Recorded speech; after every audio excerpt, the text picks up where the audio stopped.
est maintenu. Il se resserre. Le 20 décembre de cette année, les Congolais voteront leurs dirigeants pour les 5 prochaines années. Entre-temps, on assiste à une crispation de la scène politique, socio-culturelle, même économique. Et c'est dans ce contexte qu'il faut essayer de sensibiliser davantage la population sur l'appropriation du processus électoral. Et c'est ce que poursuit justement, ou c'est la finalité de ce projet Repère 2024.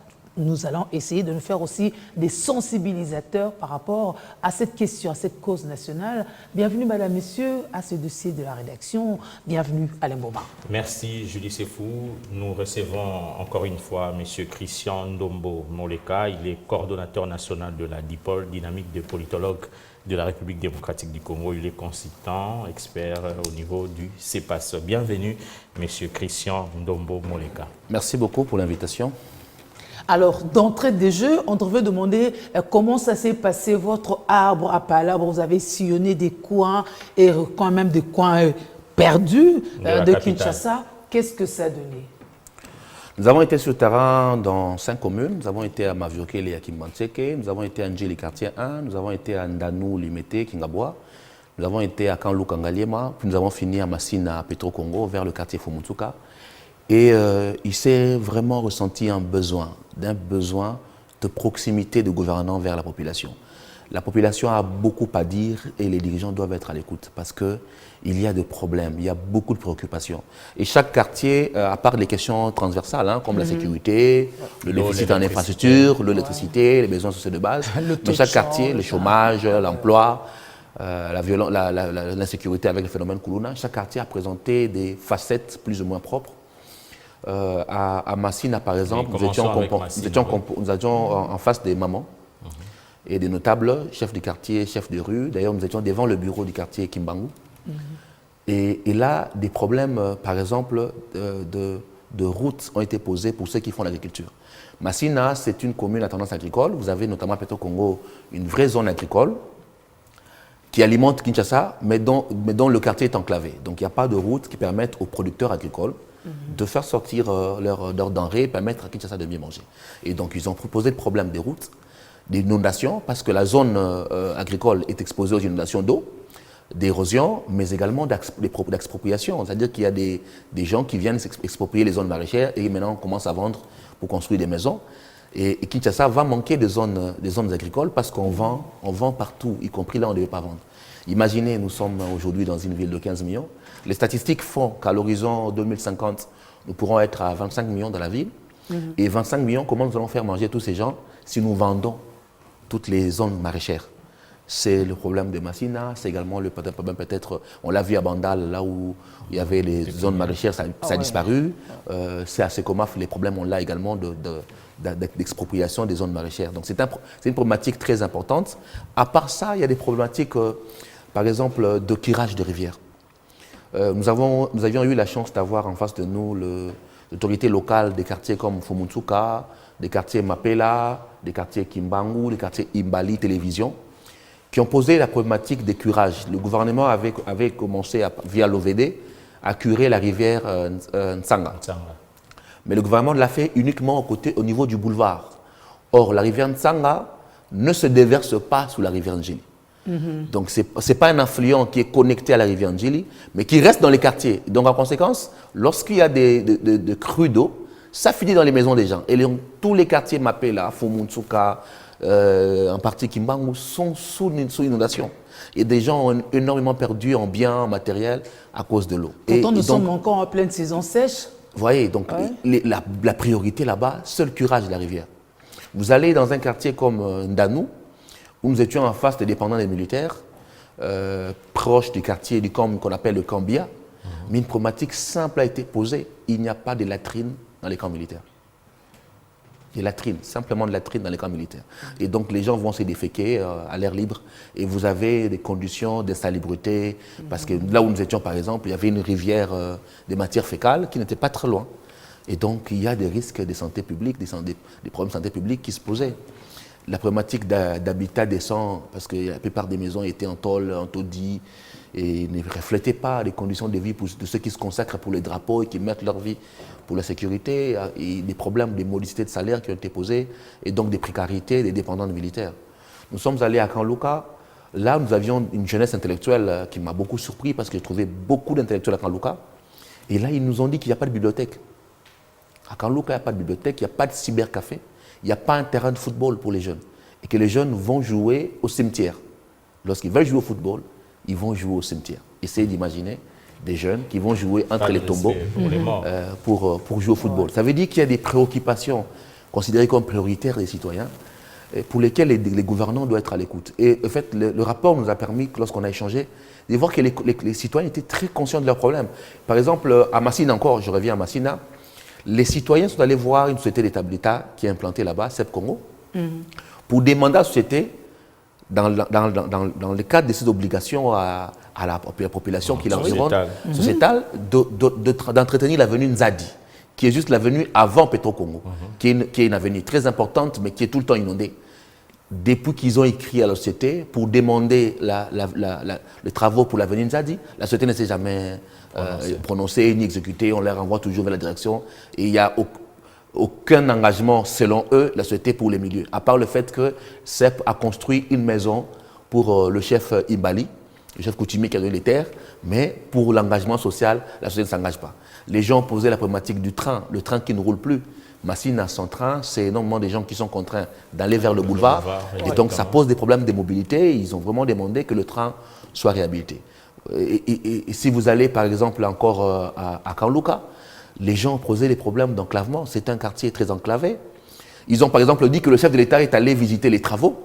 Mais ce que le chef de l'État n'a pas vu, c'est que la route, telle qu'on le construit, on devait exproprier des maisons en amont du pont. Et jusqu'à ce jour, on n'a pas exproprié les maisons. Et donc la route ne va pas sortir. Et lorsque le chef de l'État est descendu pour les travaux, les gens qui l'ont accompagné ne l'ont pas amené pour qu'ils voient, par exemple, qu'on n'a pas encore exproprié les maisons en amont de la route. Et donc la route ne sera pas sortir tel qu'on le souhaitait vers Bandal, par exemple. Donc les travaux pourront s'arrêter en chemin. Et ça, les gens l'ont soulevé. Hein. Le fait que la commune et le quartier plutôt n'a pas de système de collecte d'eau. Et donc à chaque fois qu'il y a un peu d'inondation, il y a de la boue, des marécages, de l'érosion. Nous avons rencontré beaucoup de filles mères, beaucoup de filles mères à Kanlouka qui ont posé la problématique d'emploi et donc des métiers, qu'on construise un centre de formation professionnelle pour les jeunes filles mères qui leur permettent d'apprendre un métier et de survivre. Donc chaque quartier a présenté des facettes assez propres à Kimmanseke, je l'avais dit la fois dernière, l'enclavement. Une commune enclavée, il n'y a pas de moyen de passer de Dokolo à Mikondo parce qu'il faut sortir par le boulevard pour entrer vers Ndjoko. Ouais. Les trois grandes routes, Ndjoko, Mokali et Dokolo, ne sont pas connectées. Donc c'est une commune très enclavée qui manque de routes et les autorités ont calmement commencé les travaux sur l'avenue Dokolo. Ils ont arrêté les travaux. Et donc pour quitter ce cimetière et venir à Sainte-Thérèse, c'est des gens qui font des pieds, qui prennent des motos et donc des coûts assez élevés en termes de mobilité, alors que les projets avaient commencé, ils s'arrêtaient en chemin. La problématique de l'insécurité créée par les agents de l'ordre. Les Mbata, qui arrêtent des jeunes tout le temps pour faire demander des amendes. Et puis, Angeli, curieusement, on nous a parlé d'un phénomène sprinter. Ouais. C'est-à-dire, il y a des policiers qui prennent un bus jaune sprinter qui circule à 12 heures pour arrêter des jeunes garçons. On les appelle les bilokos. Imaginez, on appelle des jeunes des bilokos, on les arrête, on amène les bilokos au niveau des postes et les parents vont payer pour libérer ces jeunes-là. Ce sont des préoccupations qui ont été soulevées par des jeunes qui ont été consultés à Ndjili au quartier 1 notamment, vers Contremur, et qui demandent aux autorités des réponses. Le but du travail que le CEPAS a fait, c'était de dire aux décideurs, il faut être à l'écoute des populations. Il faut aller vers la population. Il faut que les décisions politiques soient les conséquences des priorités et des préoccupations des citoyens. Si on ne rapproche pas décision des priorités, nous continuons à renforcer le fossé des méfiances entre dirigeants et gouvernés. Et ça, pour la démocratie, c'est une menace sérieuse. Et comment est-ce que la population elle-même sent ce besoin, cet impératif d'éveil de conscience pour marquer le pas aussi? Je crois qu'il y a un besoin de formation permanente. Parce que les gens nous ont demandé que l'expérience soit pérenne, qu'on puisse continuer, que ça ne disparaisse pas. il y a toute une logistique qu'il faut maintenir pour que ces projets se maintiennent. Il y a un besoin d'information sur le terrain de la population, de formation, et c'est la responsabilité des élites locaux, de ceux qui font les ONG, les ASBEL. Aujourd'hui, on a très peu de mouvements intellectuels dans nos quartiers. Hein. Nous, quand on grandissait, vous aviez des gens qui avaient des ONG, des ASBEL. Moi, j'étais, durant toute ma jeunesse, dans les ASBEL de jeunes. J'ai été à plusieurs fois président des mouvements de jeunes, intellectuels, hein, où on réfléchissait, et pas uniquement pour faire les pique-niques et les marches de santé. Aujourd'hui, quand on crée des organisations, c'est davantage marches de santé, pique-niques, boire, et très peu pour la réflexion et l'engagement communautaire. Il faut renforcer le leadership communautaire, il faut renforcer les capacités des leaders de proximité pour ce travail de veille-là. Mais il y a un besoin réel d'éveil, mais en même temps, il y a une méfiance assez exprimée vis-à-vis de la politique et des politiciens. Parce que nous avions des citoyens qui vous disaient, par exemple, ils viennent avec des beaux discours, ils ne font rien, nous on ne croit pas aux décideurs. Quand vous prenez les rapports qui ont été exploités, vous sentez de plus en plus cette, je ne dirais pas empathie, mais ce dégoût de l'homme politique en qui on ne croit plus. Et ça, c'est une vraie menace. Mais pourquoi? Parce que l'homme politique, fondamentalement, c'est quelqu'un qui, par la parole, fait croire. Exactement. Je dirais même que c'est un vendeur d'illusions. Parce que la politique, c'est vendre l'illusion d'un bonheur sur terre. Le religieux vous vend l'illusion d'un bonheur après la mort. Ouais, le paradis terrestre. Le politique vend l'illusion du progrès et du bonheur sur terre. Et la capacité d'un politique, c'est sa capacité à faire croire aux gens que nous sommes en train d'aller vers un bonheur. Et si les politiciens perdent la capacité à faire croire aux gens que nous sommes en train de construire une société idéale, eh bien, nous sommes en train d'aller vers des situations très compliquées pour le pays. Nous sommes à 5 mois des élections et avec tous les constats que vous avez faits, ne pensez-vous pas qu'il y aura plus d'abstention lors des prochaines élections?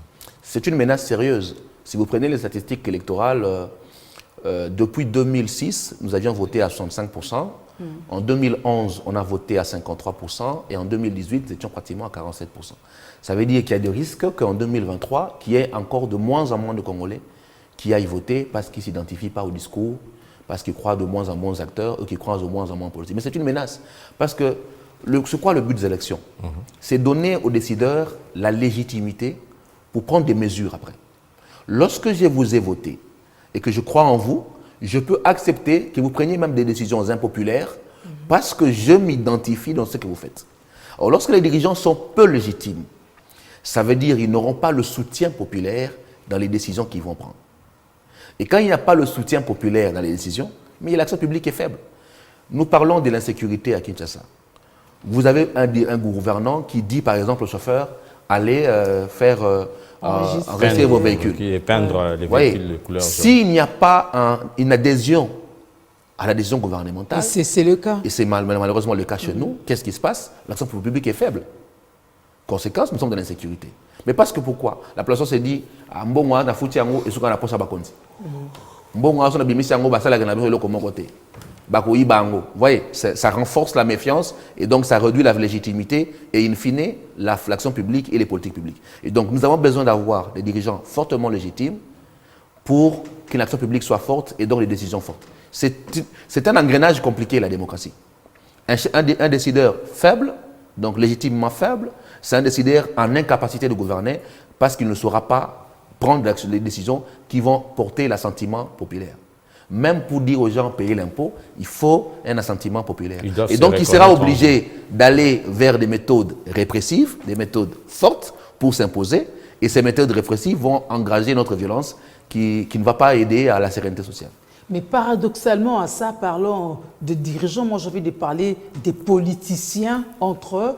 On sent que ça se radicalise de plus en plus à notre langage de sourds face à cette problématique. Oui, nous avons de plus en plus... il y a ce qu'on appelle en sciences politiques les cycles de la violence. Ça veut dire, bon, pas seulement en sciences politiques, en psychologie on l'utilise, en polémologie aussi. Vous avez au départ un climat de tension, puis des climats de tension, vous avez la crise, un moment de crise, donc de conflit. Ensuite, un moment de justification. Et si vous ne sortez pas de la justification vers la culpabilisation et la réconciliation, vous tombez dans l'engrenage des crises. Ça veut dire, nous avons commencé par créer des conditions de tension autour du processus électoral. Les acteurs majeurs ne se conviennent pas sur l'aboutissement du processus, sur son déroulement. Ce climat de tension a conduit à une crispation autour des acteurs de l'opposition et du pouvoir. On a de plus en plus d'agressions, on a de plus en plus une sorte de musculisation du jeu politique à travers une police qui, on l'a vu avec le 20 mai, qui était très agressif vis-à-vis des opposants.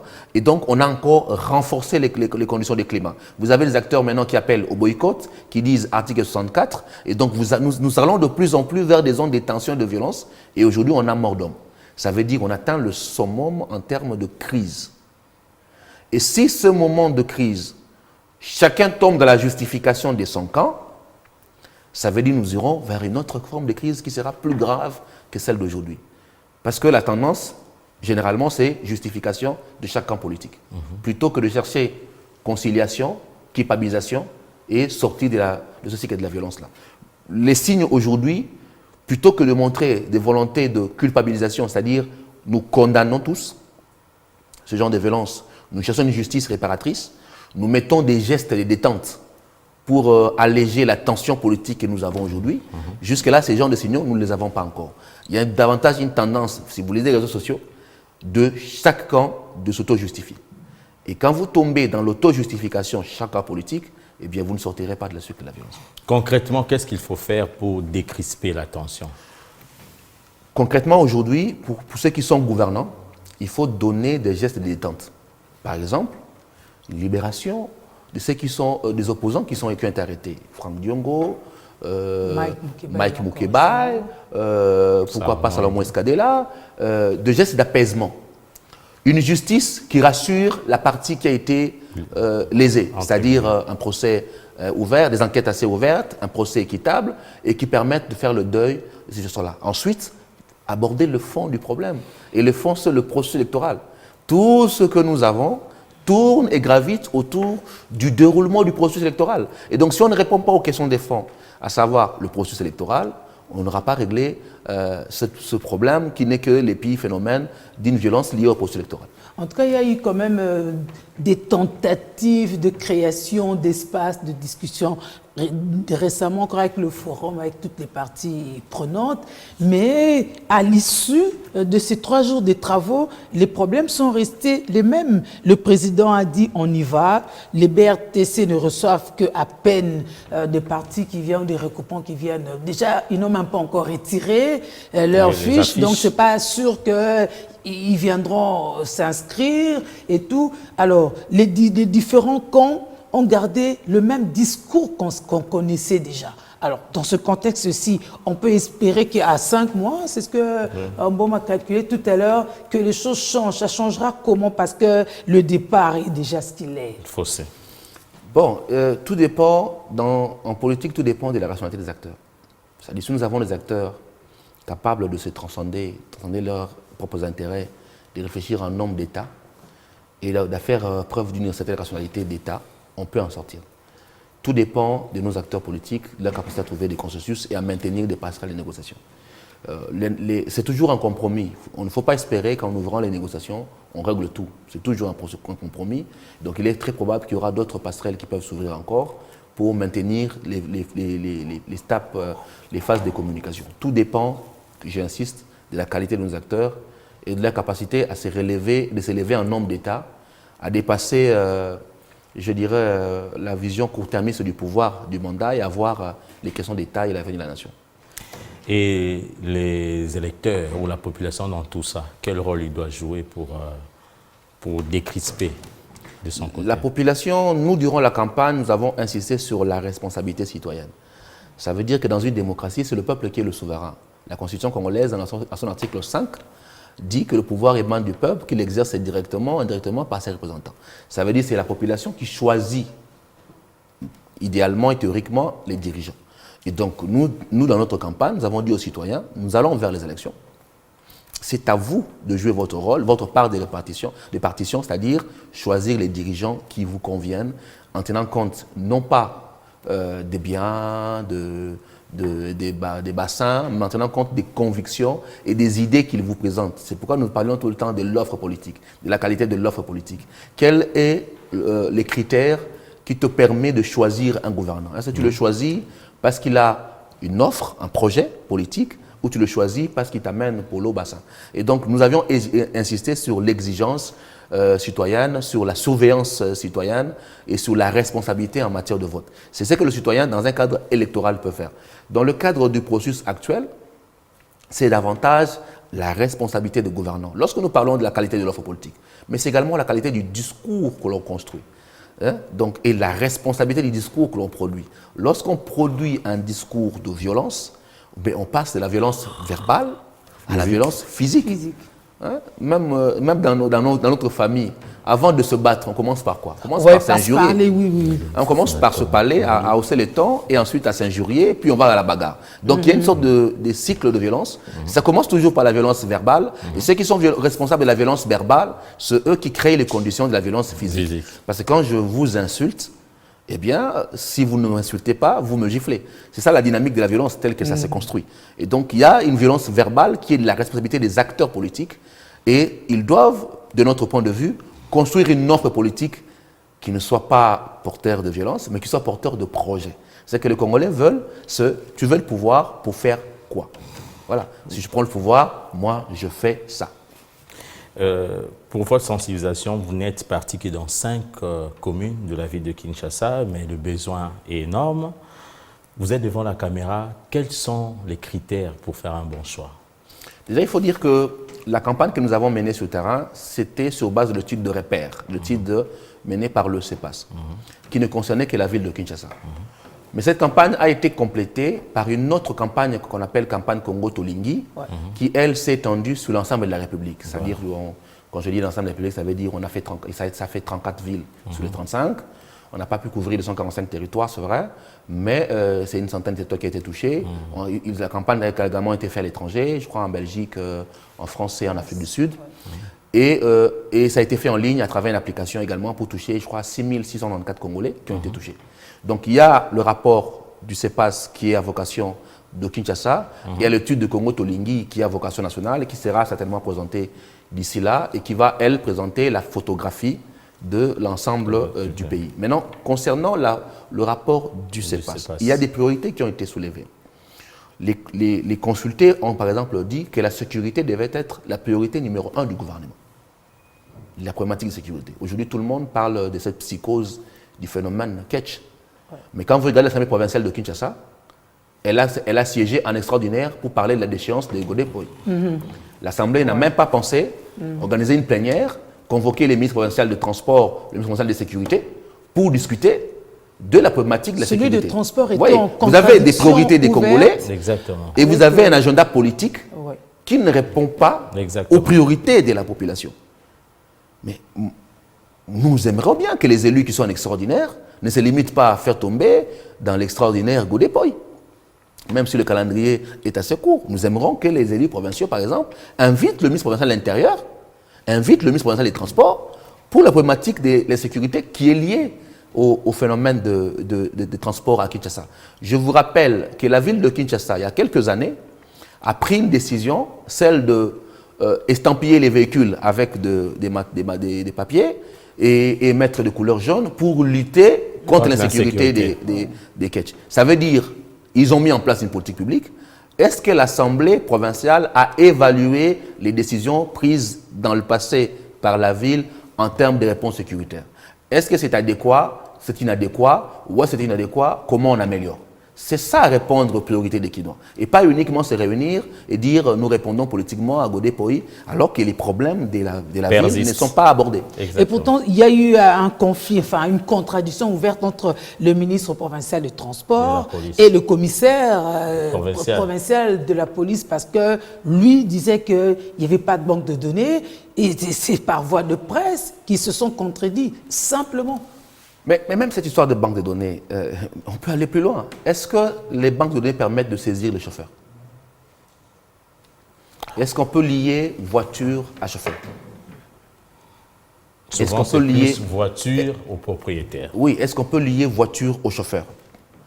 Parce qu'on sait, beaucoup de criminels enlèvent également le chauffeur, ils le droguent, ils font le crime avec le véhicule, puis ils vont le jeter à Mitendi ou je sais pas où. Ou l'affaire aussi, Séding, tout voilà. ça.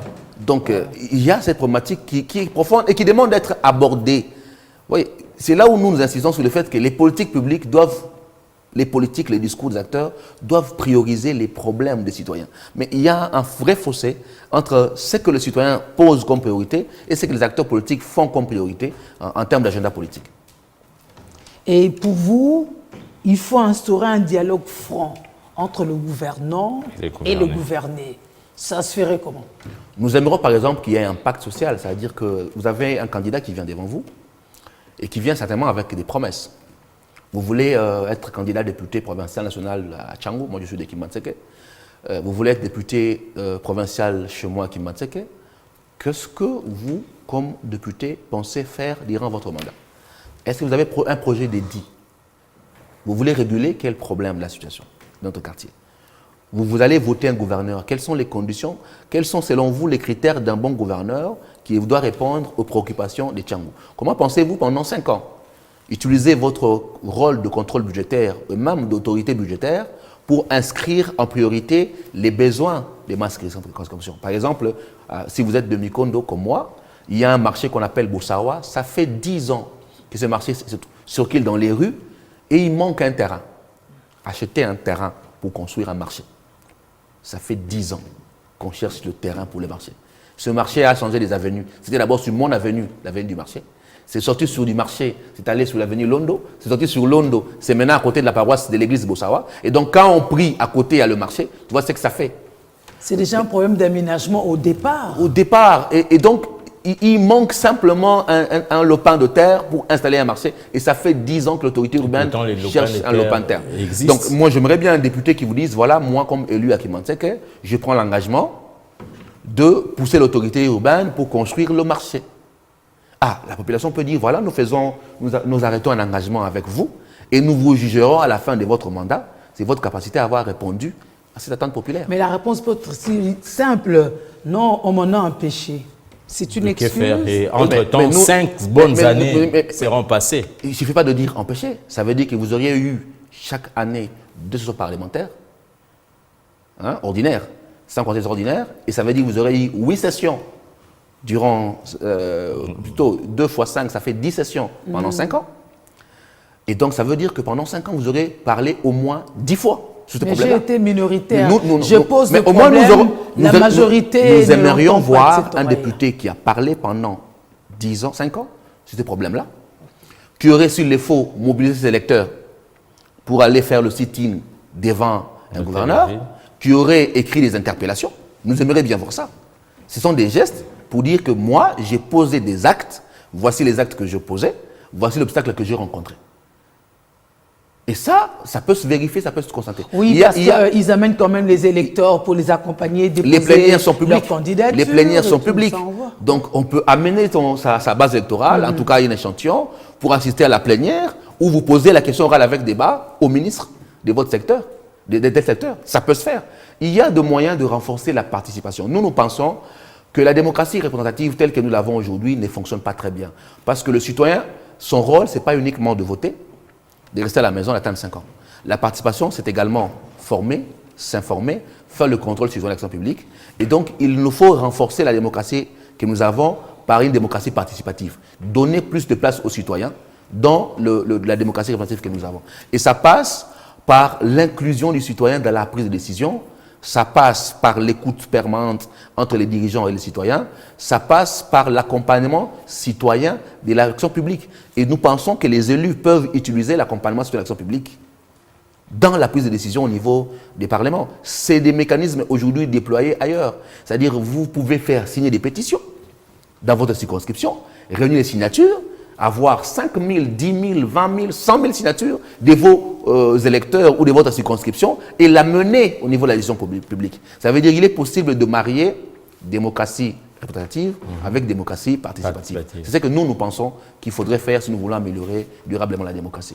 Comment marier ces deux types de démocratie dans un contexte où ces élus sont d'abord l'émanation du vide idéologique de leur parti politique. C'est justement pour ça que notre démarche ne se limite pas uniquement aux citoyens. Juste après la phase que nous avons terminée, nous avons une démarche vers les gouvernants. Ça veut dire que, comme c'est passe, nous projetons d'aller au Parlement, de rencontrer les élus pour leur mettre devant leurs responsabilités.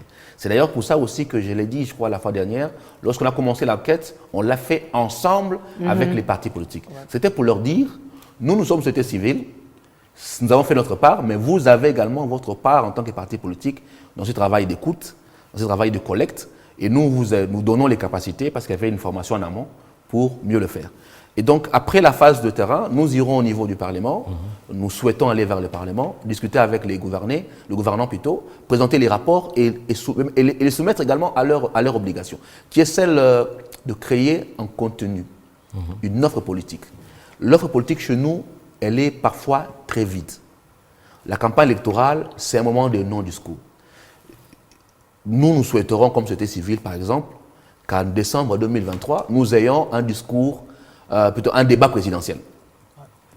Pourquoi un débat présidentiel? Mais c'est ça le débat de l'offre. Toi, tu veux être candidat président du Congo. Tu veux être candidat président pour faire quoi? Mais donne quand même aux Congolais l'opportunité de t'écouter, d'écouter ton programme.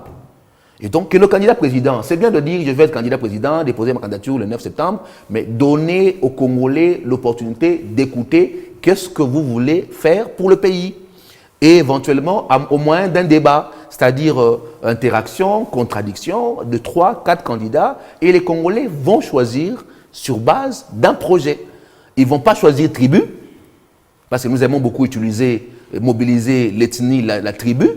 Ils ne vont pas choisir polo, ils ne vont pas choisir argent, ils vont choisir idée. Mais pour qu'ils choisissent idée, il faut que les politiques présentent les idées. Vous savez ailleurs, peut-être une digression, les acteurs politiques écrivent des mémoires. Oui. Ça veut dire, à la veille des élections présidentielles, vous avez un livre écrit par Emmanuel Macron, vous avez un livre écrit par Marine Le Pen. Et combien d'acteurs politiques congolais écrivent des livres? Ils sont à côté. Ils écrivent lorsqu'ils veulent chanter quand même la louange combien de leur écrivent, leader. Quand je dis écrire, c'est dire écrire sur leur vision. Leur combat, leur parcours. Ils ne sont pas nombreux. Peut-être vous allez citer ceux qui ont écrit les mémoires, Gizenga, mes vies, mes luttes, Kengo Adondo, au soir de sa vie qui a écrit ses mémoires. Mais combien écrivent? Mais comment les Congolais connaissent votre combat politique si vous n'écrivez pas? C'est bien de dire je suis candidat, mais écrivez. Publiez un ouvrage où vous mettez vos idées, mettez ça en ligne, il y a des blogs. Les Congolais connaîtront vos idées et ils vont s'identifier en vous à travers vos idées. Ne venez pas avec les discours du genre il y a Zandek, il y a Soso. Bon, Zandek, il y a Soso. En quoi Soso a Kubongi Samboka? Les Congolais veulent savoir comment nous faisons pour manger les poissons qui se trouvent au lac Tanganyika. Ce n'est pas parce que tu es Soso que tu vas... Que ces poissons vont sortir de Tanganyika et arriver à Kinshasa. Vous devez nous dire, moi, président, je veux régler la problématique de l'importation des poissons. On ne va plus importer, on va produire sur place. Et pour produire, voici mes solutions. Je vais faire des routes pour relier Kalemi aux grandes villes en 5 ans. Je vais arranger le port de Kavumu. Je vais électrifier ceci. Et de sorte qu'au bout de 5 ans, le poisson de Kalemi sera à Kinshasa. Comment faire pour que les Congolais puissent circuler dans leur pays? Qu'on ne passe plus par Rwanda pour rejoindre le Congo. Moi, gouvernant, je ferai ceci. Comment on fait pour que demain les jeunes trouvent de l'emploi? Moi, gouvernant, si je prends le pouvoir, je ferai ceci. C'est ça le débat que nous devrions avoir, le débat autour de l'offre.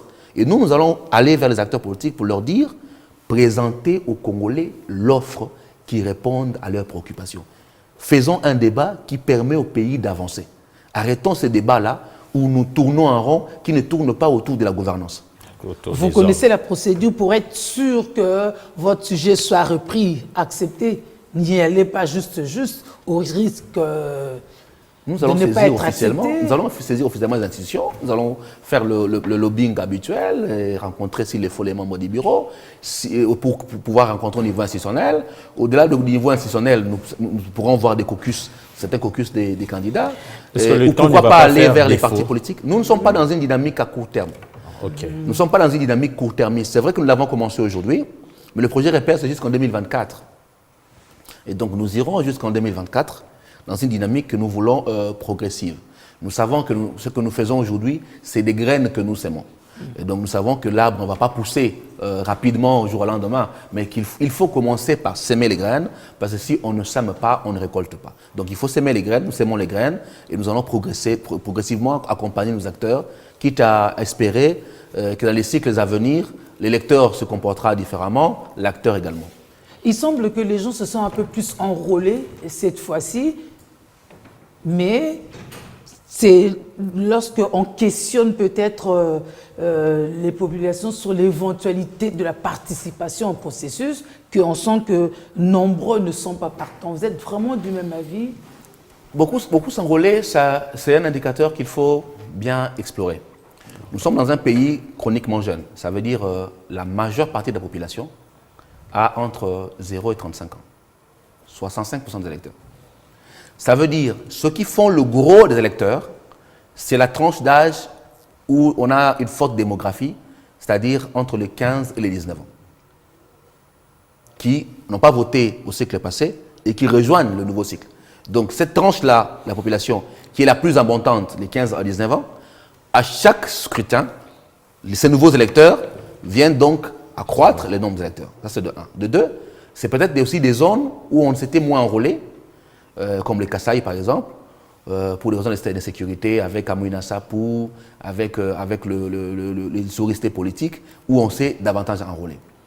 Mais cet indicateur-là, il faut le regarder avec beaucoup de pincettes. Parce qu'au même moment que nous avons un peu plus de gens qui s'enrôlent, au même moment, nous avons 6 millions de déplacés internes. 6 millions de déplacés internes, ça veut dire qu'il y a des électeurs qui ont échappé également, qui ont échappé à l'enrôlement, et qu'on aurait peut-être pu aller plus loin. Nous parlons de 100 millions de Congolais.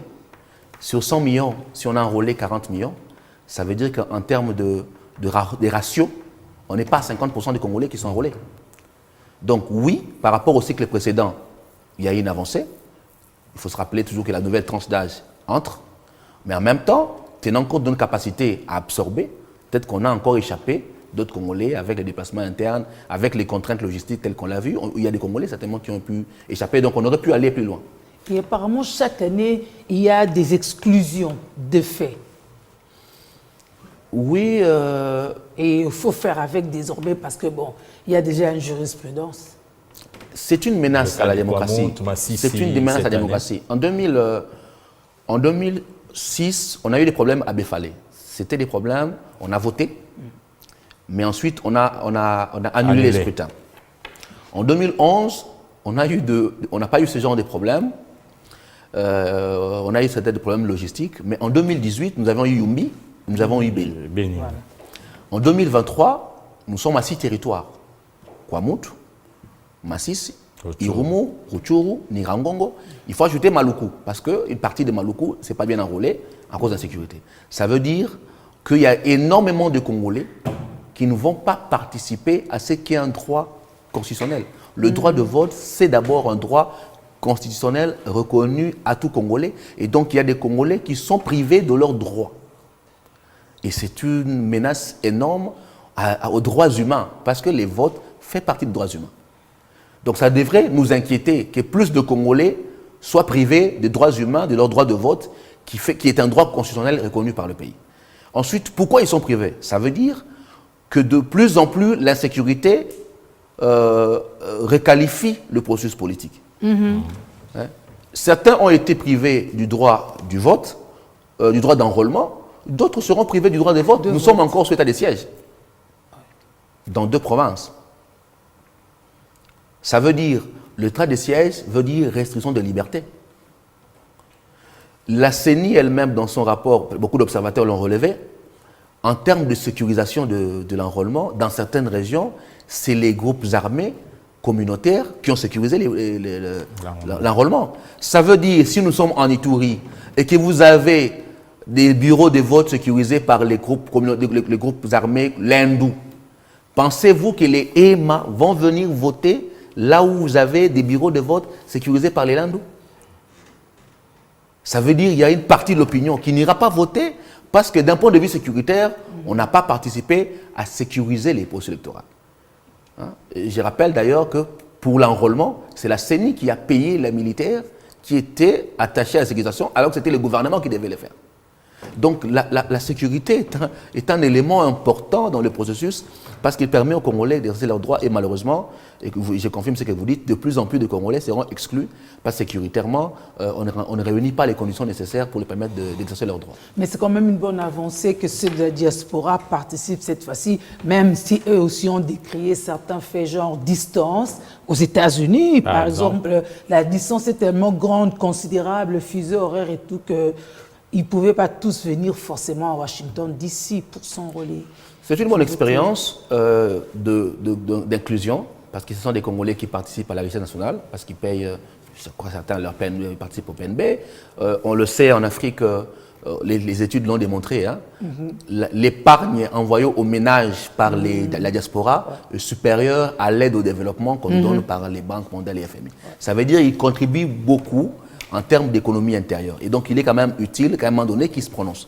Maintenant, on pourrait aller plus loin. Hein. Dans certains pays, on réserve même des postes, des strapotins au niveau du Parlement pour la diaspora. On n'y est pas encore, mais qu'on leur donne la possibilité de voter, par exemple, à la présidentielle, c'est déjà une ouverture qu'il faut saluer et qu'il faut peut-être encourager et à l'avenir, voir comment, au niveau même parlementaire, donner la possibilité à la diaspora d'avoir leurs représentants. On avait créé à un moment donné un ministère de la diaspora, ça a disparu. C'était également une bonne initiative parce que ça permettait d'avoir un interlocuteur, un répondant pour eux. Malheureusement, à la sortie de 2018, on a également reculé. Et à quand la prochaine étape avec le projet Repère? L'étape suivante pour nous, c'est d'aller vers les gouvernants. On a fini avec les gouvernés et donc nous nous préparons maintenant à aller vers les gouvernants. Nous espérons qu'ils seront aussi ouverts que l'ont été les citoyens et que nous aurons avec eux un débat franc comme nous l'avons eu avec les citoyens. Il ne s'agit pas d'indexer ou de critiquer ou de stigmatiser, il s'agit de construire une démarche commune. Pour nous, la démarche, c'est comment on fait pour qu'ensemble, nous travaillons à l'amélioration de l'offre et la qualité de l'offre politique et que l'offre soit centrée sur les priorités des citoyens. Donc nous sommes ouverts à cette approche-là, nous irons vers eux. Le rapport sera également déposé au niveau des partis politiques pour qu'ils puissent également s'en imprégner. Certains d'ailleurs sont pas sur ces passes pour retirer, donc pour s'imprégner. Et nous gardons cette possibilité d'ouverture, de disponibilité à échanger avec tous ceux qui sont concernés. Ceux qui veulent nous rejoindre, nos bureaux sont toujours ouverts. Le CEPAS, c'est en ville en face des affaires étrangères. Et ceux qui veulent prendre le rapport, c'est en ligne, c'est gratuit. Vous allez sur le site www.cepas online, vous trouvez les rapports préoccupations et priorités des citoyens, vous téléchargez librement et puis voilà. Monsieur Ndombo Moleka Christian, je rappelle que vous êtes coordonnateur national de la DIPOL, qui n'est autre que la dynamique des politologues de la RDC. Vous êtes également consultant au CEPAS. C'était un plaisir, une fois de plus, de vous recevoir dans cette émission. C'est un plaisir partagé. Peut-être le mot de la fin, c'est de dire que la campagne Congo Tolingi, qui a été la projection nationale de l'étude menée à Kinshasa, est arrivée, je crois, à son terme également, et que dans les jours à venir, ce rapport sera également présenté, qui sera la photographie nationale de ce que nous, on a fait au niveau de Kinshasa. D'accord. Merci beaucoup. Merci d'avoir répondu à notre invitation. C'est moi qui vous remercie. Pour nous, c'était un dialogue franc. On l'espère aussi pour l'autre étape. Et ainsi que pour vous, fidèles téléspectateurs, chers électeurs et même candidats probables, parce que c'est une question nationale et elle est capitale. Merci.